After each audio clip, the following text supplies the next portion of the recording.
বাফুফের coach নিয়োগে নতুন মোড়। যুব ও ক্রীড়া প্রতিমন্ত্রী আমিনুল হক জানান, এখনও টমাস ডুলির সঙ্গে হয়নি বাংলাদেশের চুক্তি। সান মেরিনোর বিপক্ষে ম্যাচ দেখে নেওয়া হবে কোচের ভবিষ্যৎ নির্ধারণ।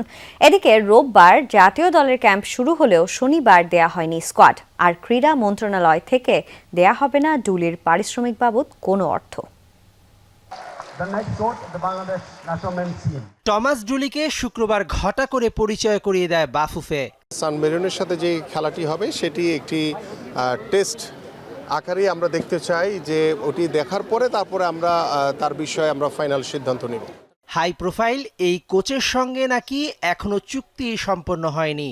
5 জুন সান মারিনোর বিপক্ষে ম্যাচটা হবে তার জন্য নিয়োগ পরীক্ষা। তারপরই বাফুফে থেকে জানানো হবে চুক্তির শর্তগুলো। আমরা কন্ট্রাক্টে স্ট্যান্ডার্ড যেসব ক্লজেস থাকে সব স্ট্যান্ডার্ড ক্লজে আমরা রেখেছি। আর আগামীতে যখন ফাইনালি সব দুই পক্ষ এগ্রি করবে কোন কোন ডাটা আমরা শেয়ার করব, সেগুলো আমরা পাবলিক ইনফরমেশনে ছেড়ে দিব। মাত্র এক ম্যাচ দেখে কোচের ভবিষ্যৎ নির্ধারণ নিয়ে প্রশ্ন উঠছে।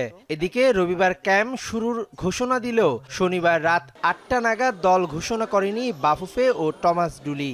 তাহলে কি স্কোয়াড ঘোষণার আগেই আরও একবার শুরু করা হবে ক্যাম্প?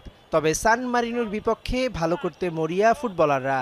আমরা যতটুকু দেখেছি গুগল সার্চ এবং ওদের খেলা দেখেছি, আসলে দেয়ার আর সাম গুড প্লেয়ার। ওরা ইউরোপে খেলে এবং ওরা র্যাঙ্কিং অনেক নিচে, বাট ওরা কিন্তু সব বড় বড় দেশের সাথে খেলে।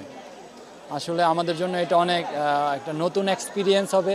তার সাথে আমাদের যে কোচ হবে নতুন, সে এসে আসলে এত বড় একটা ম্যাচে আমাদের দাগাওতে থাকবে। আসলে সে কিভাবে আমাদেরকে মোটিভেট করবে এবং তার আসলে একটা বড় পরীক্ষা। হয়তো বা ওরা র্যাঙ্কিংয়ে ইমপ্রুভ করতে পারতেছে না, তো আমাদের চেষ্টা থাকবে যে আমরা যাবো এখানে খেলে, যদি টিমে যদি সিলেক্ট হইতে পারি বা টিমে যদি কনফার্ম হইতে পারি 23 জনের চূড়ান্ত দলে, তো অবশ্যই চেষ্টা করব দেশের জন্য ভালো কিছু করতে।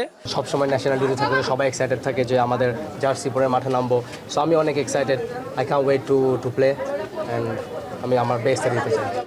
যেহেতু কোলম্যানের মতো বেশি বাজেটের কোচকে আনেনি, তাই বাফুফেকে ডুলির জন্য অর্থ সহায়তা দিচ্ছে না ক্রীড়া মন্ত্রণালয়।